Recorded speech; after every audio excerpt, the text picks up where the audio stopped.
Good morning, good afternoon, good evening. Welcome back for another video. In today's video, let's take a look at Vechain and see where we can land with a price target for the 2024-2025 bull run. Before we dive on into this, I just got to remind you, this video is for entertainment purposes only. It is not financial advice. Please do your own research. I am not a financial advisor. And while I appreciate that so many of you are hopping in who are not subscribed to this channel, you've got to hit that subscribe button. I drop videos every day at 6 a.m. Eastern time on the dot with different price targets for all of your favorite cryptocurrencies, and that will go on for many, many days, weeks, and months. And while you're hitting that subscribe button, turn on the notification button as well, because I am trying to keep up with this rapidly evolving crypto space with content every day, multiple times a day. So, without further ado, let's go ahead and dive on into this. So what is the first thing that you think of when you think of Vechain? If you think of anything at all, if you know about Vechain, the big thing with Vechain, more so than any other cryptocurrency that I have reviewed so far, the thing that's going to draw you in is their partnerships, because they have very significant players in here. I mean, you know, I remember the day when they started partnering with BMW. That was a huge deal. And then, just one of the biggest companies in the world, Walmart. Oh, and then, just going to throw this in here, China, whatever that means. But, okay, here's the deal. You see partnerships with different platforms, different blockchains, whatever, that can mean a ton of different things. But with Vechain, you're actually seeing evidence that these partners are using the technology that Vechain is providing with, in particular, their supply chain dynamics. And so Walmart is just a huge one that has always stuck out to so many people. And I think this is going to be a huge appeal to onboarding newcomers into the VET cryptocurrency, is understanding the service, the convenience that Vechain supplies to Walmart. And it's all in here. I'm not going to read the whole thing, but let me just show you an example of the power of blockchain technology, because this blew me away the first time I read it. So Walmart's foray into blockchain began in 2016, before Vechain even existed, when the retail giant faced the challenge of tracing a package of sliced mangoes, of all things, sliced mangoes, back to its source, a process that initially took nearly a week. Partnering with IBM, Walmart introduced a blockchain-based food traceability system, reducing the tracing time to a mere 2.2 seconds. Okay, so Walmart, this was not the foray into blockchain technology did not start with Vechain, but since then they have partnered with Vechain in order to understand, to get a better picture, a better idea, a better grasp of where things are coming from, where they have gone with their supply chain. And blockchain technology has helped improve the timing of that from 1 week of trying to track it down, I guess the old-fashioned way, compared to a mere 2.2 seconds. This is where Vechain comes in with all of this, with supply chains for Walmart, with mostly with their foods, but different things. You can see this next paragraph, the fourth paragraph here. By 2018, Walmart successfully traced over 25 different products, including mangoes, leafy greens, and dairy products, directly back to their farms. The blockchain-enabled Walmart Food Traceability Initiative mandated suppliers to trace their products back to farms in seconds using the IBM Food Trust Network. And so, again, Vechain is helping with all of that, and that's amazing, that's wonderful, but that is information that you're going to hear a lot if and when the bull run comes. Next time Bitcoin crosses its all-time high and people are getting really excited about crypto again, you're going to see those articles like that posted. You're going to see, oh, look at all these partners, China, Walmart, BMW. That's all fine and dandy, but this right here is what I want to see.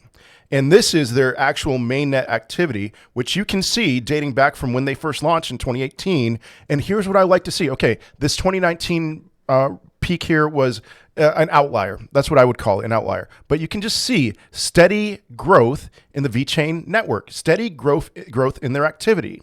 And so this is so important with so-called dinosaur cryptos. I mean, a crypto that existed in 2018 is going to most likely be called a dinosaur crypto unless it's Bitcoin or Ethereum. And so a lot of people right now are calling this dinosaur crypto. If you look at a lot of cryptos that existed back then, there's barely anything going on. There's barely any activity happening. With Vechain, it's different. You're seeing a steady growth in mainnet activity, and I expect this to continue for a long time. I expect Vechain to grow. You know, if we weren't in the crypto world and we're not talking about these massive swings with bull runs and bear markets, I would expect Vechain's market cap to grow steadily over time. You know, 2 billion today, 4 billion in a few years, 8 billion after that. But it's the crypto world, so it doesn't quite work like that. So with all that with all that in mind, trying to have a grasp of where Vechain is going to go during the euphoria, when in consideration of its market cap dominance, which has not kept up with mainnet growth. Let's be honest.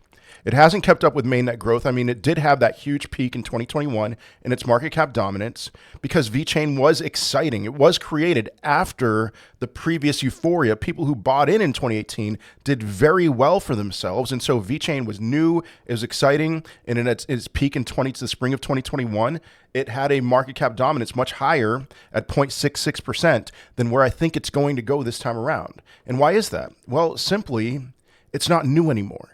It's not exciting. This is what you're going to see with a lot of new cryptocurrencies is this peak in market cap dominance, and then we'll see over time. With that being said, I do believe looking at Vechain's market cap dominance versus their mainnet activity and their growth in mainnet activity, I think that Vechain's market cap dominance, that Vechain is just flat out an undervalued cryptocurrency.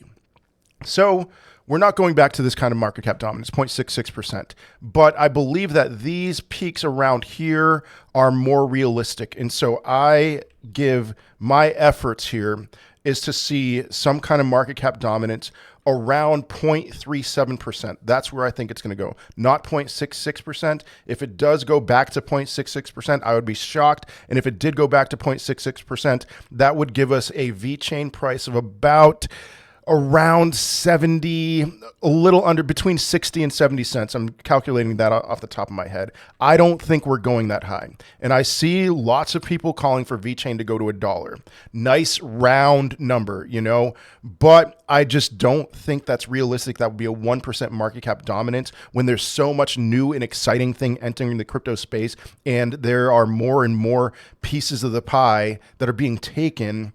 I don't see why Vechain would all of a sudden have a 1% market cap dominance when the entire crypto market is growing at least, you know? So I don't think that's realistic. Another thing that I want to point out here is their supply. You can see about every 2 years, they add a little bit, not a little bit, a decent amount more to their supply. I do like Vechain, you know, it's not super inflationary because VThor is the gas that powers the Vechain engine, but you've got to keep this in mind. My estimate for when euphoria returns is that Vechain will have a 78 billion total supply and not a 72 billion as what we're seeing for today's circulating supply.